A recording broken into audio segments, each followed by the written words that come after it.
For 10 years, I poured my life into my family's company, working long before the sun rose and long after it set, believing every ounce of sweat and every sleepless night was securing my future. My hands were always stained with grease, my nails forever blackened from metal shavings, but I didn't mind. My father, Frank, used to tell me, "One day, son, all this will be yours." That promise was my fuel, my reason to grind through 80-hour weeks without complaint. I was the backbone of Vance Precision Metalworks. The clients trusted me, the machinists respected me, and every part that left our shop carried my care. Then there was Jax, my sister Hannah's husband. He was the opposite of me in every way. He arrived late, dressed in crisp shirts, spouting buzzwords about branding and synergy, while I was covered in oil and sweat. He got a company truck, a salary, and constant praise for his so-called strategic vision.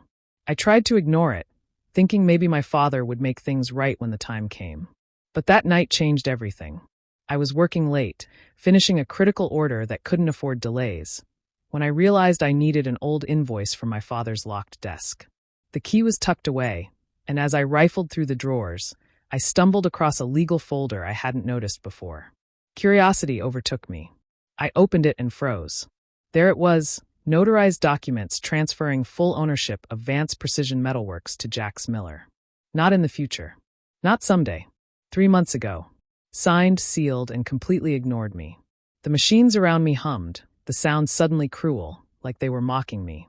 My heart raced, my mind couldn't process it. Every late night, every skipped dinner, every sacrifice, it meant nothing.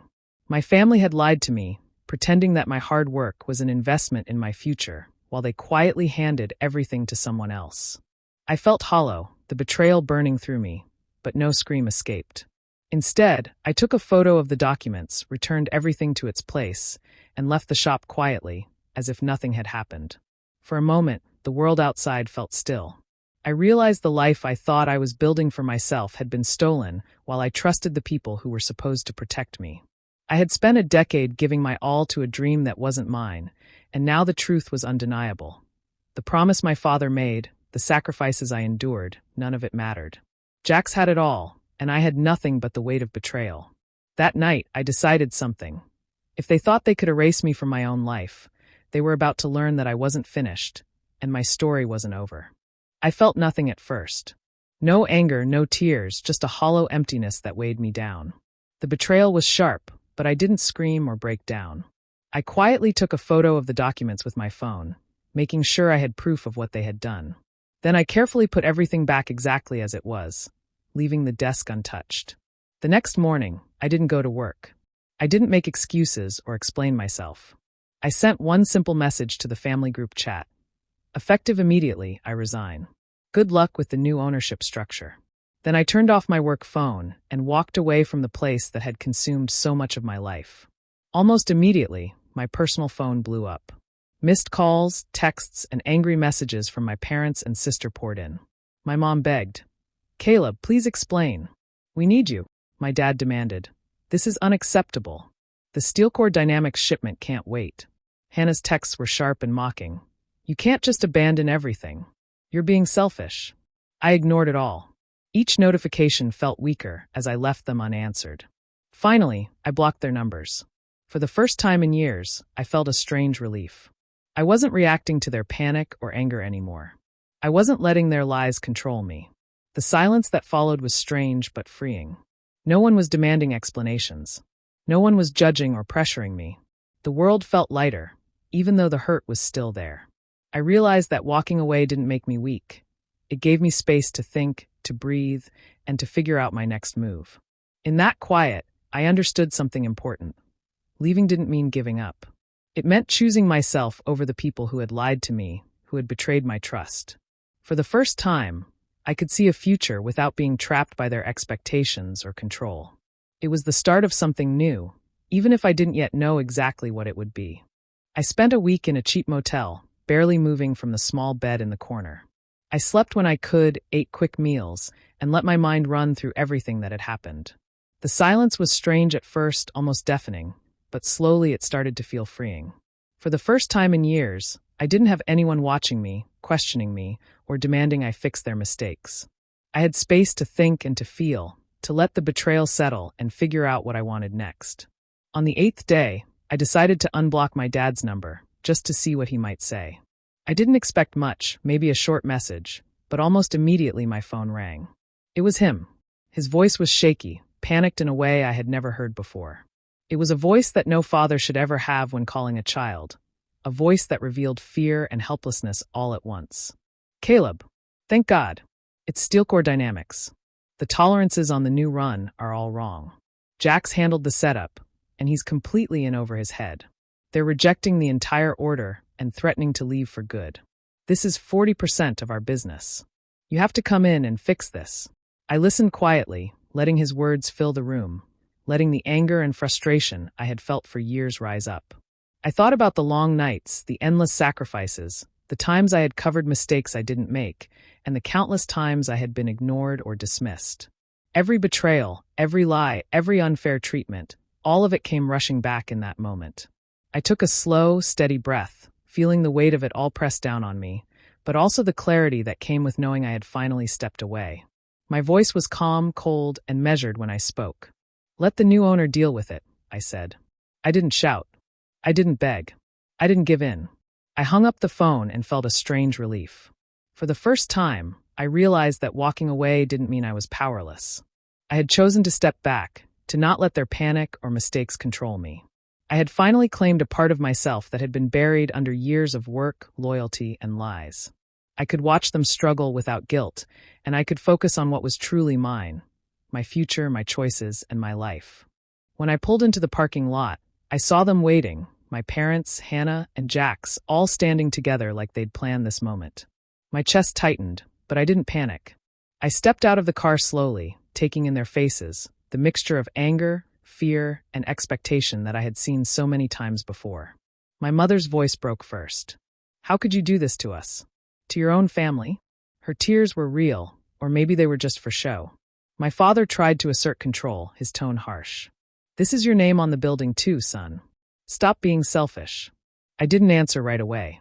I looked directly at Jax, the man who had taken everything from me without a second thought. Is that right, Jax? I asked calmly. Is my name on the building? Or did you make sure new paperwork covered that too? Their faces went pale. I could see the panic start to creep in. They hadn't expected me to know. They hadn't expected me to challenge them. Hannah tried to justify it, her sneer sharp and cold. You're just a machinist, Caleb. Jax is a leader. He's the one who can take this company further. My father joined in, insisting. Jax has an MBA. He knows what he's doing. We did this for the good of the business. I didn't argue. I didn't yell. I didn't beg for fairness. I simply let it sink in, all the lies and manipulations they had piled on me for years. Then I turned my back. I started walking away, leaving them standing there, mouths open, stunned. I could feel their anger, their confusion, and their disbelief trailing behind me, but I didn't stop. I wasn't going to engage with people who had spent years undermining me. Each step felt lighter than the last. I had taken control of my own life for the first time. I wasn't letting their guilt trips, their manipulations, or their excuses trap me anymore. They could argue, they could yell, they could plead, but none of it mattered. I had seen the truth, and I had made my choice. Walking away, I felt a strange mix of relief and power. I wasn't just leaving the confrontation. I was leaving the hold they had on me, the belief that I needed their approval or their recognition. For the first time in years, I was walking towards something that was truly mine, my independence, my future, and my peace. I scheduled a meeting with Lena Rossi, a sharp and no-nonsense lawyer I had heard good things about. When I showed her the photo of the ownership documents, she didn't sugarcoat anything. She explained that while the papers gave Jax full control, and I probably couldn't fight that, there were other ways to hold them accountable. She mentioned unpaid wages, promises my parents had made, and something called promissory estoppel, a legal principle for when someone relies on a promise to their serious disadvantage. After that meeting, I threw myself into digging for proof. I spent hours in front of my laptop, going through old company servers, emails, and records. I found countless messages from clients praising my work, thanking me personally for handling difficult orders and keeping production smooth. I discovered detailed production logs showing huge efficiency gains I had implemented, evidence of the long hours I had worked while keeping the shop running. Every document, every note, every email built a picture of how much I had done for a company that had turned its back on me. Then I turned my attention to Jack's. The more I looked, the more mistakes I found. There were questionable expenses he had approved without explanation, contracts lost because of bidding errors, and production problems caused directly by his inexperience. One order for steel core dynamics stood out, the one they had called me about, the one that had gone completely wrong under Jax's management. I could see clearly how his lack of technical knowledge had put the company in danger and risked important clients. Seeing all of it lined up in front of me made something inside me shift. It wasn't just anger anymore, it was clarity. I had the evidence to prove what I had done and what they had ignored. I had a record showing my value, my work, and their failures. It was cold, methodical, and undeniable. For the first time, I realized I wasn't completely powerless. I couldn't take the company back from Jax, but I could make them face the consequences of their choices. I could reclaim what was rightfully mine in a different way, through careful planning and evidence that left no room for lies or excuses. The betrayal had been brutal, but now I had a path forward, one that didn't depend on anyone else's approval or morality. I finally had the tools to turn the tables, and I wasn't going to waste them. I watched from a distance as the chaos unfolded at the shop. Without me overseeing the work, mistakes piled up, deadlines were missed, and the quality everyone had counted on began to crumble. The steel core order wasn't just a one-time problem. It became the talk of the industry. Word spread fast, and clients who had only trusted Vance Precision because of my work started canceling contracts one by one. The situation inside the shop grew worse by the day. The experienced machinists who had stood by me for years grew frustrated and angry. They had tolerated the favoritism, the lies, and the incompetence, but Jax's constant mistakes pushed them over the edge. One by one, they handed in their resignations. The shop, once humming with efficiency, slowed to a crawl. Machines sat idle, orders stacked up, and the company that had seemed unstoppable suddenly looked fragile and vulnerable. Then came the calls from my father. This time, it wasn't panic in his voice but defeat. He offered everything I had ever been promised: my own title, a salary, even a partnership in the company I had built with my sweat and long hours. "Just come back and save us," he said, almost pleading. I listened quietly, letting the words sink in, weighing them for a moment. But I had learned my lesson. I had seen the truth about who I could trust, and I wasn't about to return to the same place where lies and favoritism had stolen years of my life. I felt calm and steady as I replied, "I'm not interested in being an employee." Hanging up, I felt a strange mixture of satisfaction and sadness. Satisfaction because I had taken control of my life, of my choices, and of my future. Sadness because the company my family had built over decades was collapsing, not entirely due to misfortune, but because of their own poor decisions. I realized that no matter how much I had contributed, some people only value loyalty when it benefits them. Watching the dominoes fall, I understood that stepping away had been the right move.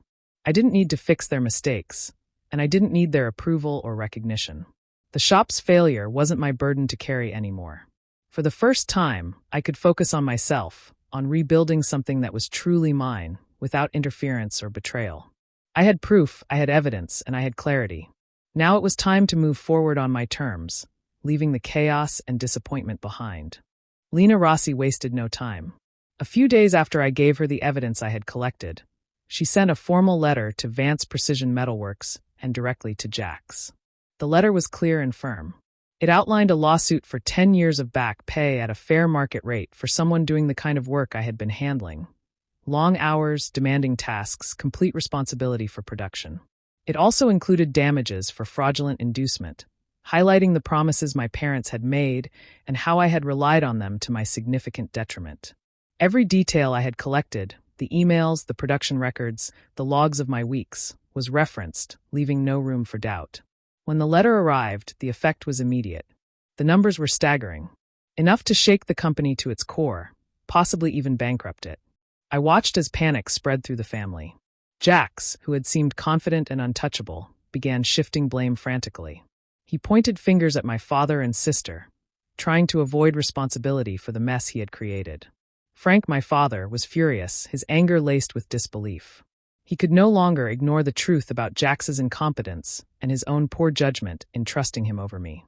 Hannah, too, found herself caught in the middle, trying to defend her husband while feeling the mounting pressure. The family that had once presented a united front was now cracking under the weight of their mistakes. Arguments erupted over strategy, over who was responsible, and over how to even begin to salvage the company. Their loyalty to each other fractured almost instantly when faced with the reality of the lawsuit. The chaos they had avoided by keeping me out of the picture came rushing back in full force, amplified by the legal threat that Lena had made undeniable. After days of tense discussions and frantic calculations, they realized there was no way to handle this quietly without risking a public, ugly court battle. The negative attention alone could ruin whatever reputation the company had left, and their finances were not strong enough to sustain a prolonged fight. It became clear that they had no choice but to settle. Finally, Jax and my parents reached out with an offer. They proposed a settlement to avoid the courts, trying to put a limit on the financial damage. I read their words carefully, noting the tone, defensive, reluctant, almost humbling. I understood that the offer was driven not by goodwill, but by necessity. They wanted to protect themselves and the company, not make amends for the betrayal and damage they had caused me. Even as I considered their offer, I felt a quiet sense of satisfaction. The tables had turned.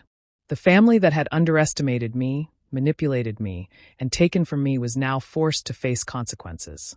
I had the upper hand, not through anger or revenge alone, but because I had prepared, documented, and acted with precision. For the first time, I was in control of the outcome, and the reckoning I had been waiting for had finally arrived. I accepted the settlement offer, but I didn't ask for the company back. After everything that had happened, I didn't want it. The shop, the building, even the name, it no longer held the promise it once had. Instead, I received a large cash settlement. It covered all the years of work I had put in, every unpaid hour, every sacrifice, and then some. The money was significant, enough to leave the company struggling to survive and to drain the liquid assets that Jax and my parents had thought they could rely on.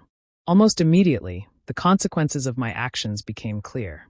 Without cash to cover operations, pay staff, and maintain equipment, Vance Precision Metalworks couldn't keep running.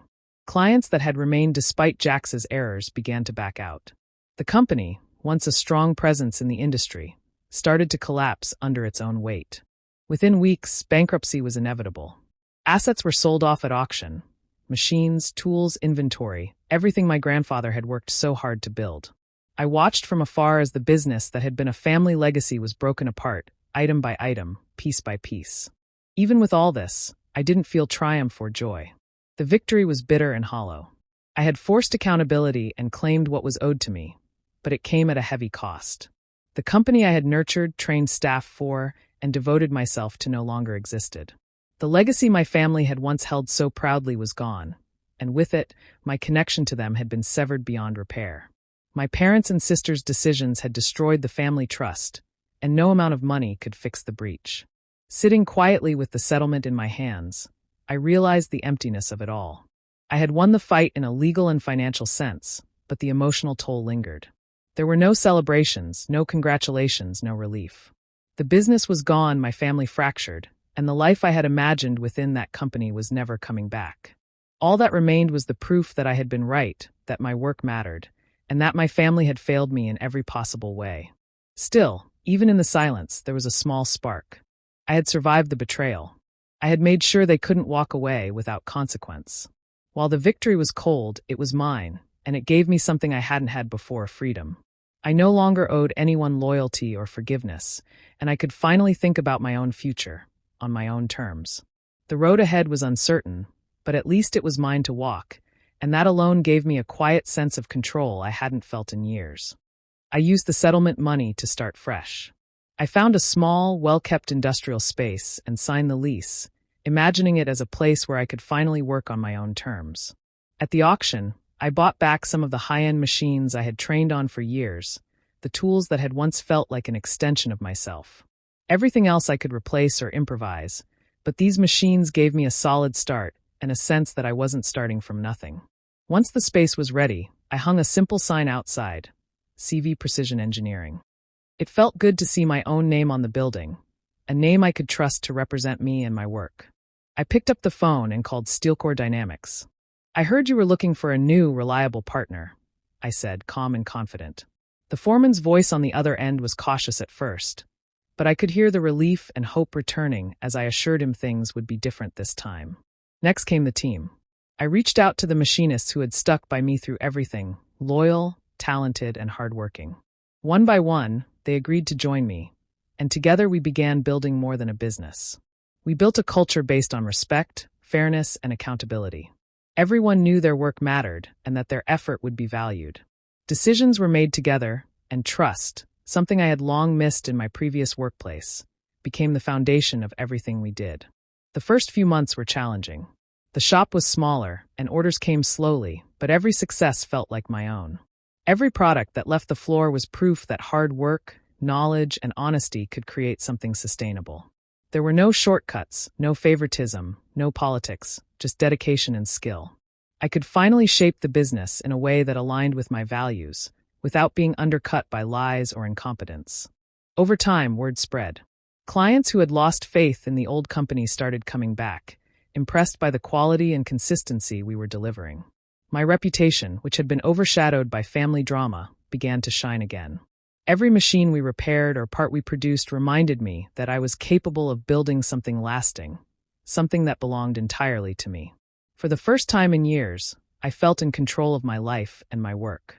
I had left behind betrayal, family tension, and broken promises, and in their place, I had a team I could trust, a company I owned, and a future I could shape.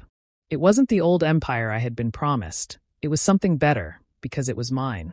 Every day I walked into the shop, I knew I had made the right choice, and that finally my work, my effort, and my values were being honored in the way they always should have been. A year had passed since I opened CV Precision Engineering, and the shop was thriving. Orders were steady, clients trusted us, and the quality of our work had earned a solid reputation. I worked hard, but I made sure to leave on time each day. For the first time in a long while, I had a life outside of the shop, time for myself, for friends, and for peace of mind.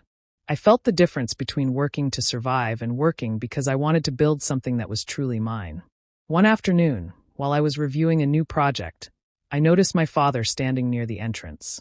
He looked older, tired, the kind of weariness that comes from years of mistakes and regret. He didn't ask for anything, didn't make demands or excuses. He just stood there, quietly observing the shop, the machines running smoothly, the employees focused and loyal. There was no anger in his eyes, just something I hadn't expected: humility. Finally, he spoke. "Your grandfather would be proud of you," he said, his voice low and heavy with emotion. I'm sorry, Caleb. We were wrong." The words hit me, but not in the way I thought they would. I had long since accepted that their apology wouldn't undo the past, but hearing it felt like recognition of everything I had endured and accomplished on my own. It was acknowledgement, not a request or a demand. I nodded slowly. "I know," I replied, keeping my voice steady. I wasn't offering him a job, and I wasn't inviting reconciliation. The past was set, and while I could accept the apology, I wouldn't forget the betrayal, the lies, or the years they tried to control me. Their mistakes had shaped me, but they wouldn't define my future. Turning back to my work, I felt a calm sense of ownership. This shop, these machines, this team, it was all mine. Every table we built, every part we polished, every client we impressed reflected the life I had fought to create. I had left the basement of their manipulation behind and built something real, something lasting, something I could be proud of. The lesson was clear. Success and respect couldn't be demanded or inherited. They had to be earned. And sometimes the people who were supposed to support you will betray you, but that doesn't mean you can't rise. I had taken the betrayal, the lies, and the lost years and turned them into a foundation for something better. I had my peace, my independence, and my life on my terms, and that was worth more than anything they could ever have given me. Do you think I did the right thing by walking away from my family and building my own business? Or should I have given them another chance? I'd love to hear your thoughts in the comments. Don't forget to subscribe.